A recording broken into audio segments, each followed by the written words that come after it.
Welcome to Morning Brew with, yes, your girl Germaine. So, today is Authors Brew Friday, and I am super excited because I have a special guest in studio with us today. So, before I bring him up to talk about his new book, his debut book that's in the marketplace right now, you can go to Amazon to get that book. Let me tell you a little bit about what today's brew is going to be all about.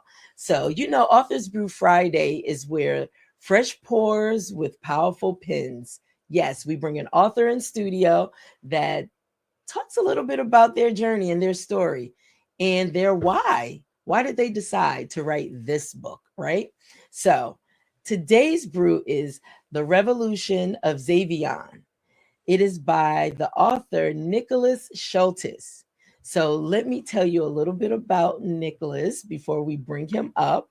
So today's guest may be a debut author, but his voice arrives with depth, introspection, and a quiet revolutionary force. Nicholas Shultis, the author of The Revolution of Xavian, is not your average writer. In this gripping young adult dystopian novel, we meet Emma, a young adult raised in the harsh walled city of Cloudhorn, where curiosity is a crime. When the city falls, she's forced into a world of dark forests, mythical beasts, and buried truths that challenge everything she believed.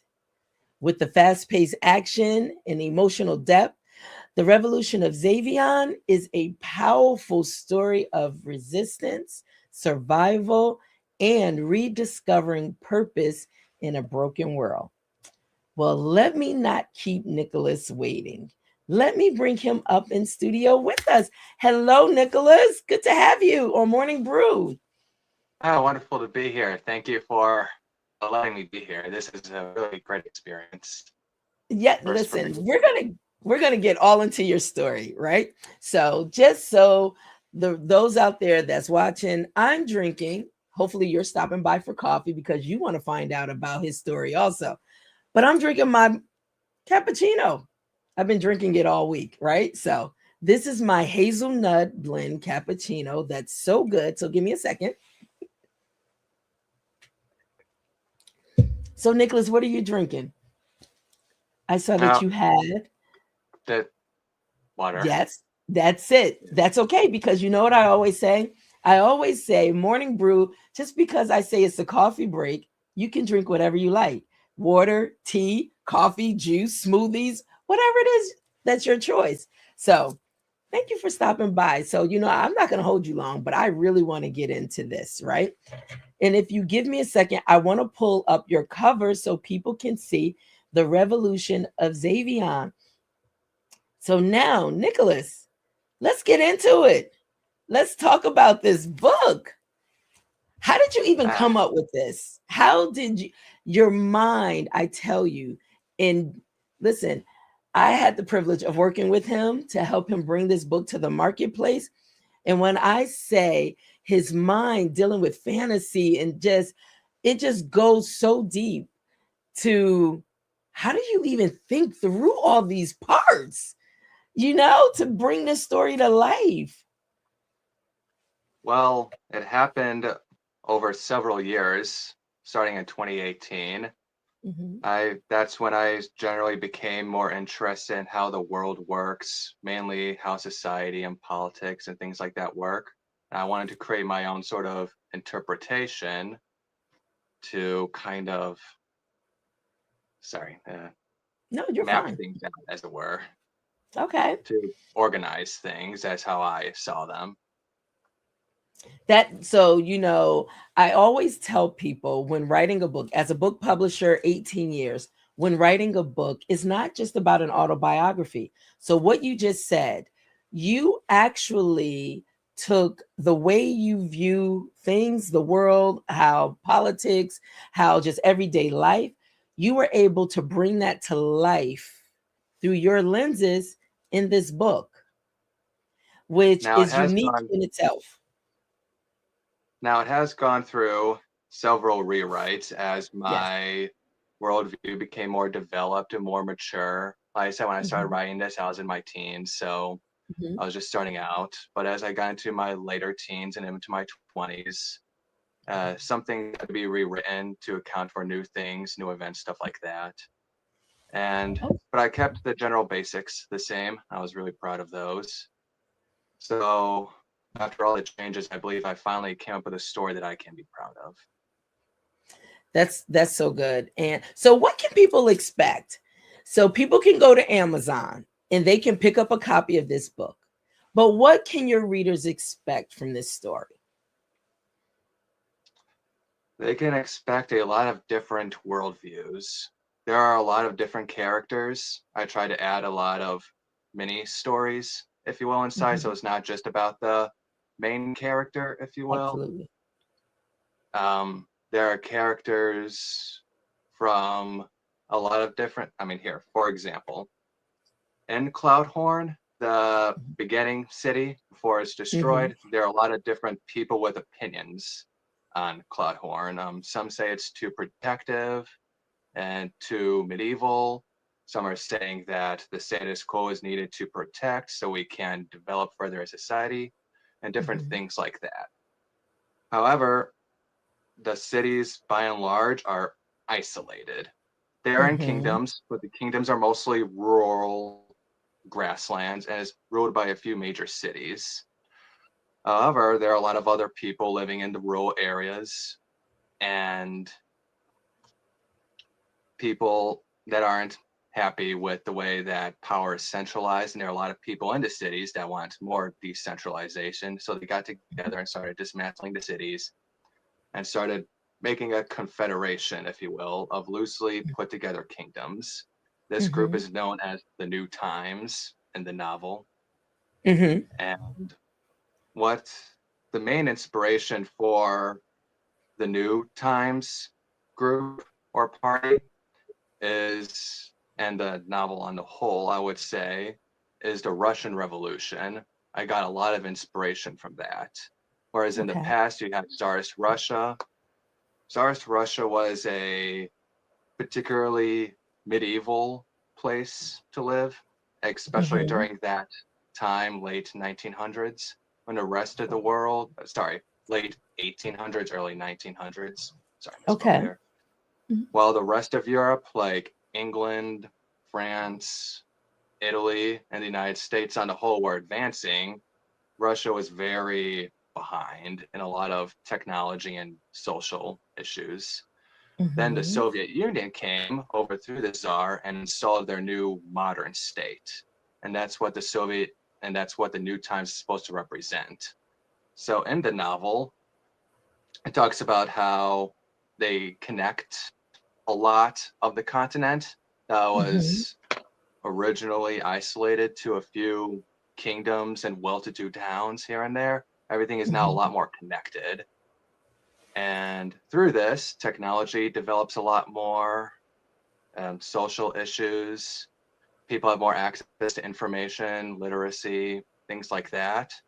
How, like the Soviet Union did. When the Soviet Union came, they made incredible leaps in technology, literacy, reading, writing greatly increased. They did a lot of stuff with outer space, first dog, first man, first satellite. However, Hmm. despite all the progress they were making, they were still ultimately a dictatorship. So that's kind of what the New Times is supposed to represent, if you will. That a lot of technological advancements, people Hmm. can do a lot more under this new regime. They live generally better lives compared to the previous feudal kingdoms, but there's still a lot of moral ambiguity there. So So so now I know I'm gonna go a little bit more into your bio, right? So you've pretty much been homeschooled, but you've really become a fan of philosophy. Is that correct? So yeah, Western specifically, but a bit yeah, of Buddhist as well. a bit of what? I'm sorry. A bit of Buddhist and Hindu. I'm into Okay. Alan Watts a lot. He's into that Eastern philosophy. So do you find that you bought all this experience? So as you were writing, and you've been writing for some years, this first book, how does the influences really from what you've been taught, what you've learned, how has that really worked with you putting together this first novel? The main points that I was trying to make is the difference Hmm. in positive freedom and negative freedom, or the freedom to do something versus the freedom from something. Okay. For example, uh, the freedom to express oneself, the freedom to engage in new social programs, but also freedom from oppressive government, freedom from subversions, from Hmm. attacking neighbors. And it's really a conflict of which one makes for a more free society. Should we be focusing on freedom to or freedom from? Okay, that's a good point. That's a good point. So, how do you think it's going to resonate? So, the more this book, the more we talk about it and it gets out there in the marketplace, how do you think people will receive it? Have you even thought about that? You know, how people may, what people may take from it, how they may receive this in their everyday life, or how they may look at things. Have you thought about that as you were putting this together, writing this book? It, it's crossed my mind at times Okay. how people would see it. It has concerned me from time to time. I have no clue how people will react to certain things. So that has definitely made me very nervous. But I really wanted to do this. This is my first one. So every Mhm. book from here on out will gradually get better. This is my Mhm. first one, and I'm really excited to keep on going. But as for this book specifically, it's a bit of a realist book Mhm. that I believe a lot of people would be able to relate to because, like I said, it has a lot of different worldviews. You got some that want the old systems to stay in Mhm. place.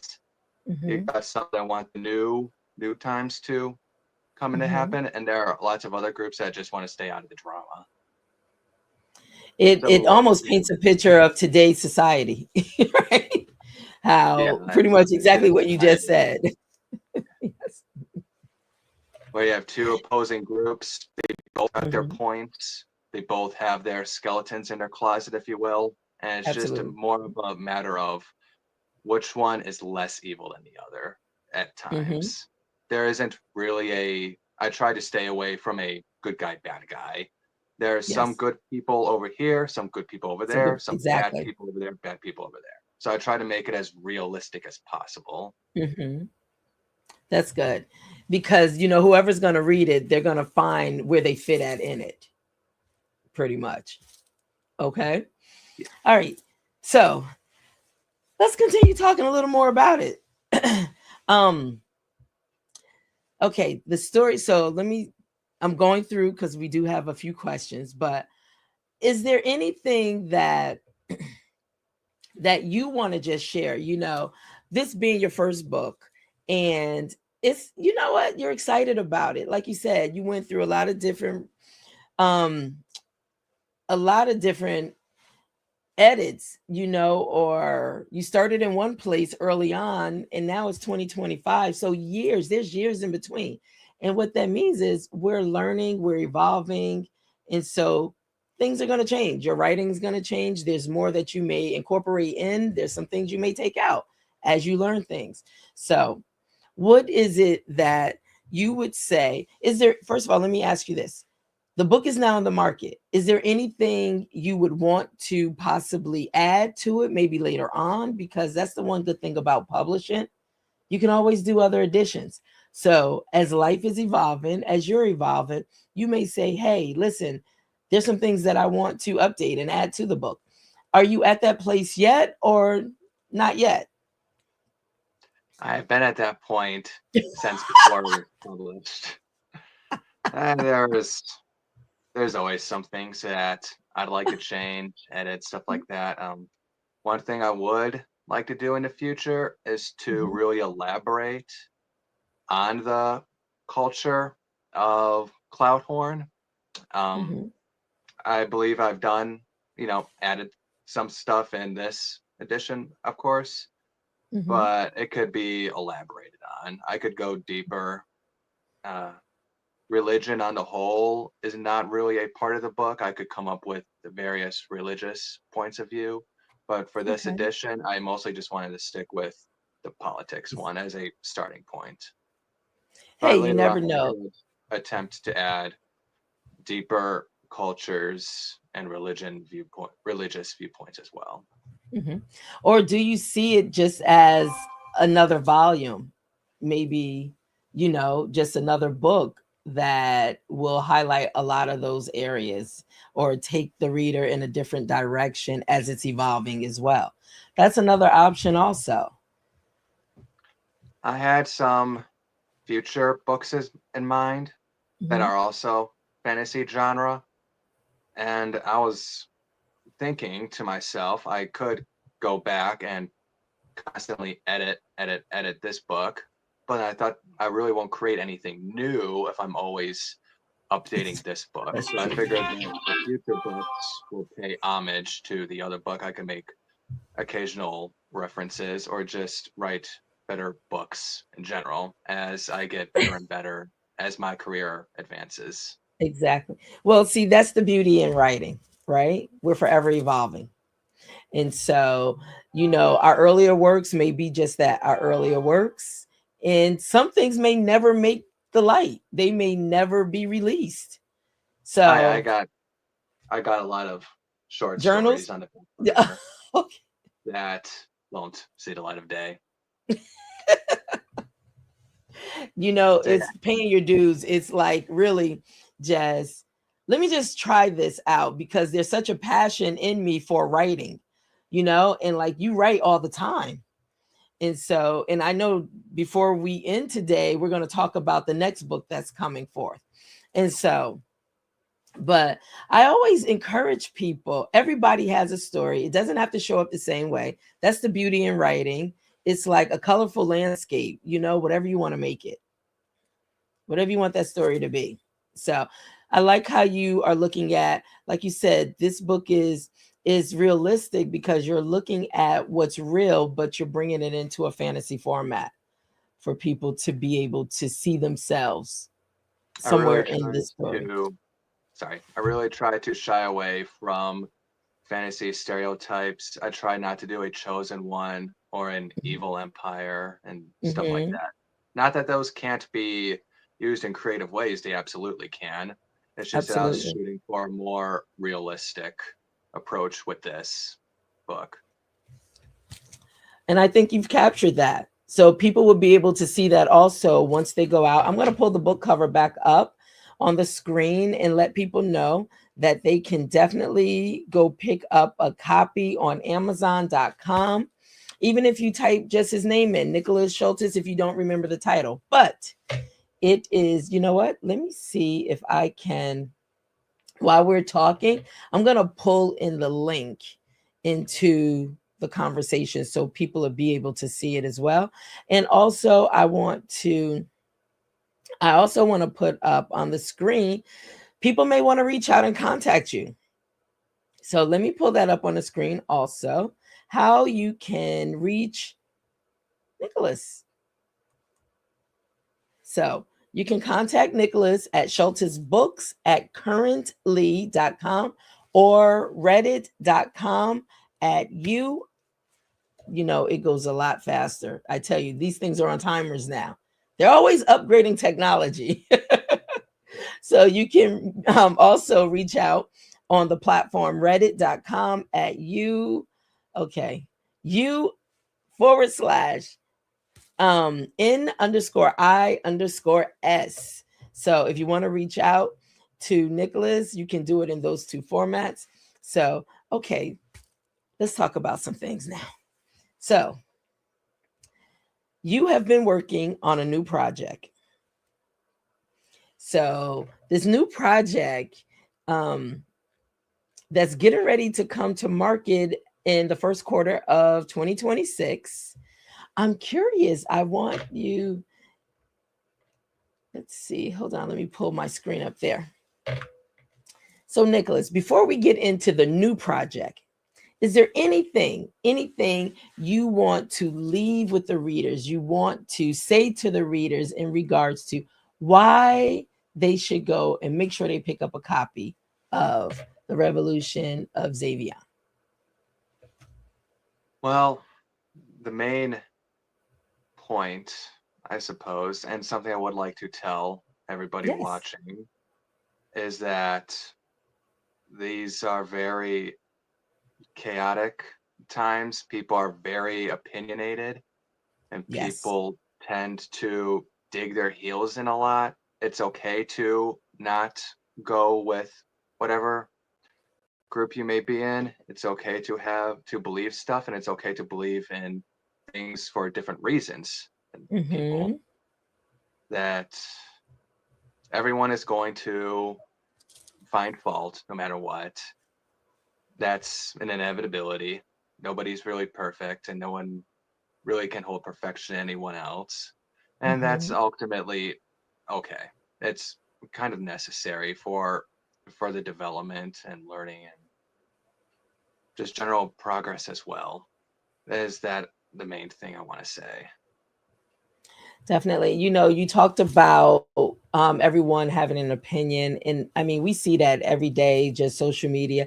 I mean, something as simple as conversating through even my own platform. You know, I always say people have the rights to their opinion, everyone has one. You know, I just turn things into teachable moments. That's how I look at it. But hey, what they say, freedom of speech. Everybody's going to say how they feel, what they want to say, and what they believe is their right to say. And so, but well, let's move into this new book. Now, I'm interested. I really want you to talk a little bit about this because this book shows more so the history. You really being a lover of history. Yes. So the new book that's coming first quarter around February, Sundry Works Concerning the Strange and Obscure. Tell us a little bit about that, even how the title became. Well, I went through a lot of different variations of the title. Uh, some of the titles that I recall having was Underneath the Depths of the Mm-hmm. Libraries. Sorry, Underneath the Depths. Other parts were The Obscure Library, and just Mm-hmm. general ones of that. The Sundry Works Concerning the Strange and Obscure, I came across that word while reading some Middle English texts, and I just clung to the word, and the rest of the title just flowed from it. It's kind of an old-fashioned word, sundry. You don't hear that a lot, and I thought that kind of Exactly. gave it a more obscure feel, and that's what the book was trying to go for, a more older, obscure book. As for the book itself, Yeah, let's talk it's about it. a it's a combination of six events or topics that happened throughout history that have, by and large, I believe, have been abandoned and vanished into obscurity. Mm-hmm. Um, one of the ones in particular talks a lot about the general history of Ethiopia, um, from 350 BC up until their revolution in 1974. A lot of people don't know a lot about the Solomonic dynasty and the obscure Zagwe dynasty that took over the country in the 1200s from 950 to 1200 or so before the Mm-hmm. Solomonic dynasty came back into power. Another one has to deal with Soviet medicine and biology, specifically recounting a video that was revival experiments on the revival of organisms, 1940. I believe that's what the title was. And it really Mm-hmm. focuses deeply on that. That's a largely obscure piece of American Soviet media. And that was one of the things that really caught my eye. So I really went into deep about it. Other books mentioned its existence in the past, but I believe that this one and this upcoming book is the most in-depth one written. So I'm really proud about that. It took me quite a long time to come up with these six. Okay. So why? What made you, because it's going to be an interesting read because it's more research, it's more educating, teaching people. It's not your normal, it's not a novel. It's not really a novel per se. And so this It's ties just into, go ahead. Go ahead. What did you say? it's just like a standard history textbook. Absolutely. And so, would you say this is more in the vein of what you really enjoy writing versus fantasy? With the fantasy one, I was trying to combine the two.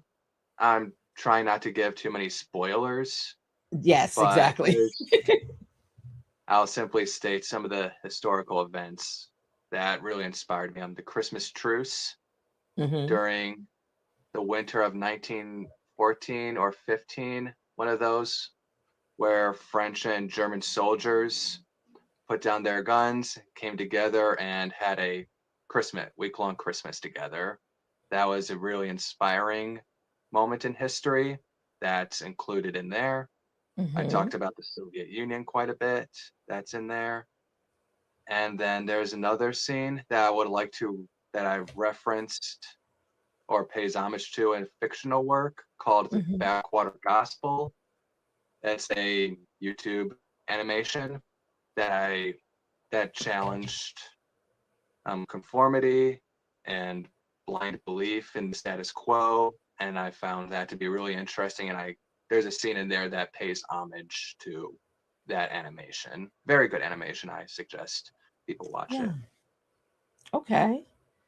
All right. And so, once again, I want to put up here because if people want to reach out, they can. This moves very quickly. Contact Nicholas at Shultis Books at currently.com. And before it goes away, I'm just going to bring it back up again because it's going to go away. Or they can reach out to you on reddit.com at you forward slash in capital N underscore capital I underscore capital S. They can reach out to you for more information or just if they have any questions once you start going through the book. So let me pull this up again because I always want to make sure people have the opportunity. Go on to Amazon. The Revolution of Xavian is currently available on Amazon by Nicholas Shultis. Okay, so you can definitely pick up your copy there. And um, in first quarter of 2026, around February, the new book, The Sundry Works Concerning the Strange and Obscure, the second book coming forth from Nicholas Shultis. This has been very enlightening, Nicholas. And once again, I appreciate you for taking the time for stopping by Morning Brew to have coffee with me to talk about the new books, to open it up to so people that may not be aware can now be aware to go buy their copy of the book. And the great thing is that you were very adamant. You wanted to make sure it was affordable. So this is a very large book, but you wanted to keep the price reasonable, $15 a copy for people to be able to afford the book, to read the book, get information, and reach out to him if you have any questions, if you're unsure, if you just want to know what inspires him. Make sure you send him an email at schultisbooks.com, currently at currently.com. Let me get that right. Schultisbooks at currently.com.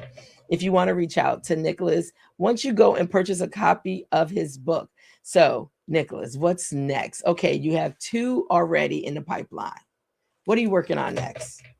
I'm way ahead. We haven't even put the second one in the market yet. But what are you working on next? Because your mind is constantly in writing mode. So I know there's something brewing. Well, it's still in the works. It'll be ready approximately 2027, 2028. It's Hmm. just a collection of 10 short stories. I was heavily inspired by my favorite show, The Twilight Zone. Bit of Okay. a old reference, but Yes. it is one that I really enjoyed since childhood. My dad was into it. He brought back some copies, some CDs, and we spent many, many years watching them. And I was just so fascinated with the way Rod Serling was able to tell stories. You could Okay. just tell that he had a deep passion for storytelling, for humanity. And he brought up a whole lot of different scenarios that are highly relevant today, like The Lonely, that Hmm. episode, The Lonely, season one, episode 7. That's Okay. heavily inspired one of the short stories in there. Um, there's other ones that people lived on a perfect planet, but they were kind of all mannequins or statues. So they really didn't have much free will there. Some astronauts get stranded on a perfect planet and they kind of debating if they should continue trying to find Earth or they should just stay here in paradise. They could be frozen Mm. in time doing the one thing they love the most forever. So Rod Okay. Serling was just a genius when it came to that, and I took a lot of Twilight Zone inspiration for my own short stories that range from fantasy to sci-fi to just fictional, real world based. But that's what I'm working on now. That is so good. So listen, there's some things that from a publishing standpoint that we're working on also that we haven't even talked about yet. But there's this new thing whereas pretty much you can turn your stories into these micro movies. We're going to talk about this because you are definitely somebody that I thought about. So, just like you said, you have these short stories, and even for your current books, but we'll be able to turn the book into, say, 36 episodes, micro 5 minute mini movies, micro movies. So, Ah, this you is know, news to me.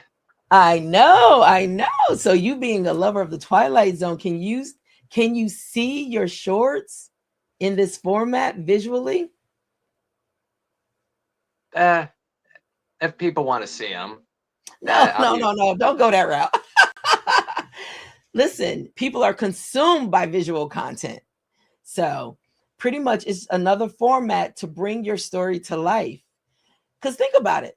Everybody doesn't read. People rather listen from an audiobook standpoint, rather watch it visually to be able to get the story. So at Hope of Vision, we just like to partner with authors to be able to open up how to now get your book in another format. Nah, I'm So definitely this is open. one, yeah, this is I'm one we'll open to the definitely talk prospect. about offline. Yeah, Yeah. I'm definitely open to So the prospect. It does yeah, sound exciting. yeah, it is. It is really exciting. And so, but yes, we will definitely make sure we schedule that meeting so we could talk about that offline because yes, why not make it available where people can visually consume the story? Yeah, you've been hiding from that me on purpose. Well, you know what's so funny? I get so excited because there's so many new things that's brewing on Morning Brew, right?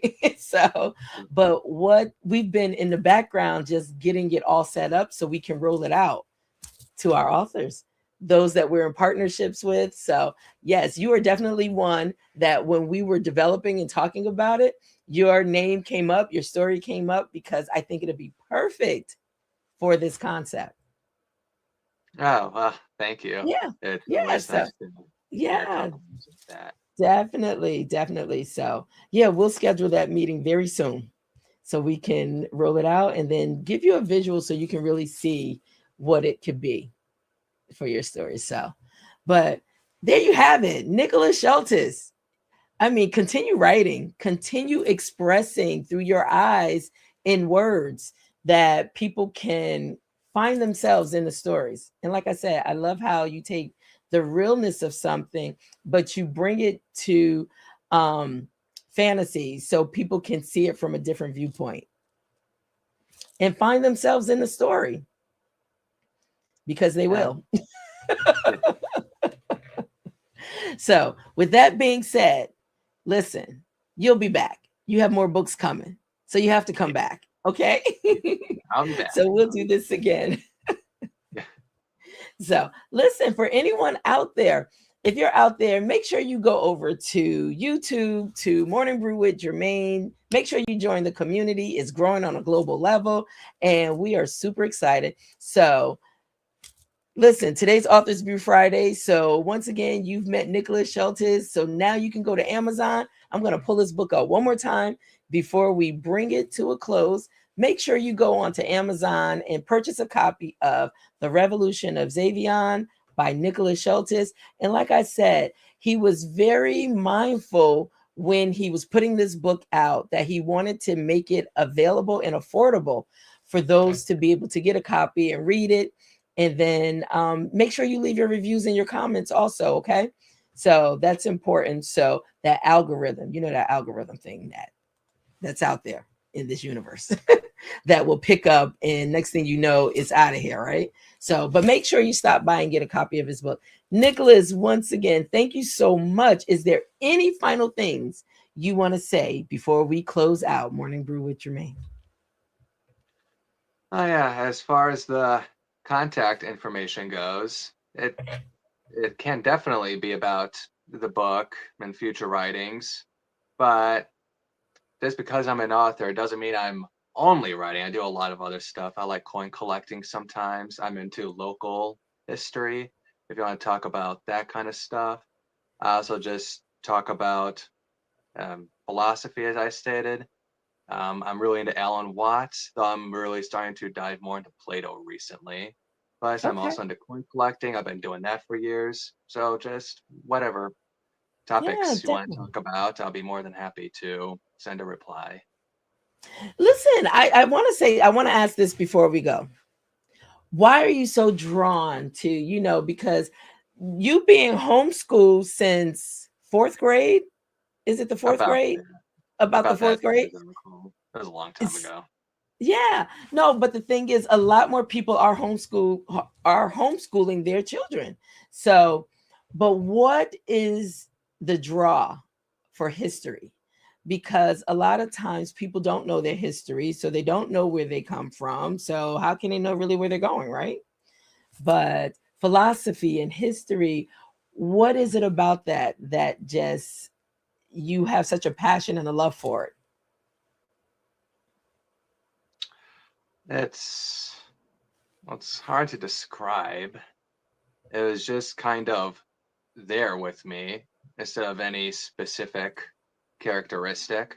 I think Mhm. humanities in general, the history of law is interesting, and yeah, history, philosophy. It's just something that I've always been passionate for. It's hard for me to give a specific statement or this No, I get characteristic. that. I definitely get that. It just seems kind of relatable, if you will. Mhm. Just reading about all the different things that's happened. It's also kind of soothing in a way that people view a lot of what's happening as a first time ever, when in fact it's really not. Like Mhm. when it comes to the political craziness, yeah, we got that, but this is definitely not the first time anything like that. There have been far worse times. Like take the Roman Empire and the Chinese Empire. Those have Mhm. been in so many civil wars and so much conflict. And is reading about what other people had to go through that humanizes past figures a lot. Like if you're just skimming through history books, like if you're at school or something, yeah, you read about them, they're people and stuff, but if you really dive into it, it really humanizes them. You really find out how human, like William Bradford or Sun Tzu or any other Yeah, historical figure was, just how much we can really relate to people and going through their absolutely. experiences. The Protestant Reformation, that's an excellent one. If you want to talk about political craziness, the entire Mm. Europe was in civil war. So if you want to talk about political craziness, there you go. So just reading about the theological differences and getting all nerdy Mhm. and stuff with it is fun. It really is. But also just being able to relate with other people's struggles, Yeah. seeing how they dealt with conflicts and stuff like that in the past. It's kind of like a comforting that and almost we are not alone feeling Yes, that humans have gone through this since the ancient times, really. And we're just absolutely. one in a long lineage. And you go back farther, like thousands of years in the future, humans will be doing the same thing. Same thing. They'll be having, Exactly. oh, this never happened before, when in fact it has. So it's really Yeah. comforting. It gives a we're not alone type of feeling. Yeah. Listen, nothing new under the sun. Things is just repurposed, recycled, repurposed. It's just different people, different Hmm. times, right? Yeah. The Yeah, technology changes, obviously, but the exactly. general concepts, they've always been around. So Exactly. it's just, it also builds up a lot of empathy or sympathy and empathy, I would say, because the more you study about people, you naturally learn about more worldviews that might challenge your Definitely. own, but seeing just how human they were and that they're not like some kind of monolithic monster, it Absolutely. really humanizes them. So it's easier to connect with people the more you learn about history and stuff like that. Protestant Reformation, like I said, is a great one. Roman Empire, also a great one, the history with that. Also, 17th century America, there was a lot of religious conflict between the Catholic Church, the Church of England, and you got your Protestants. Hmm. Actually, funny, while I was researching that, you'll find that the colonies fought more amongst themselves more than they fought any natives. So, You find that really, now. yeah, the colonies, I dare say, fought amongst themselves more than the natives. Yeah, So that's just kind of a funny thing that I noticed. But exactly. again, it just kind of humanizes people to make so that you really don't see them as butchers or monsters or just ignorant people in general. You kind of Hmm. get to see where they're coming from. Even if you don't agree with it, even if you don't like it, you at Yeah. least see where they're coming from. Yeah. Okay. So with the empathy that it encourages, along with the we're not alone type feeling that it gives, I'm really drawn to history and the humanities in general. Okay. Listen, we like what we like. And the thing is, you don't have to explain it. It just is. That's how I look at stuff, right? It just is whatever you're drawn to. And we're all drawn to something good, bad, and I, ugly, right? But I think knowing your history is always great because it lets you know pretty much where you're going, I, getting a foundation and an understanding of really understanding your history. So, well, Nicholas, with that, I've kept you long enough. Listen, it's been fun. It's been fun. I enjoy being here. thank you so much. Like I said, we have more books that's coming. So, this is only the first of many. All right. And guys, with that, once again, make sure you go pick up your copy. I'm just going to show it one more time. Make sure you go pick up your copy. It is available on Amazon right now.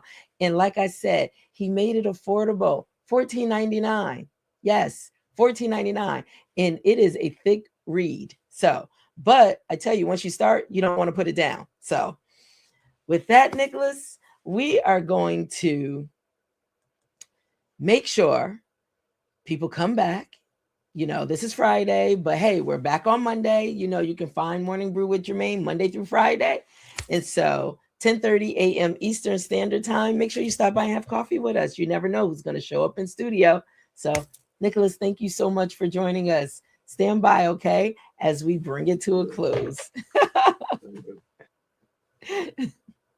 Bye now. Make sure you guys be safe out there.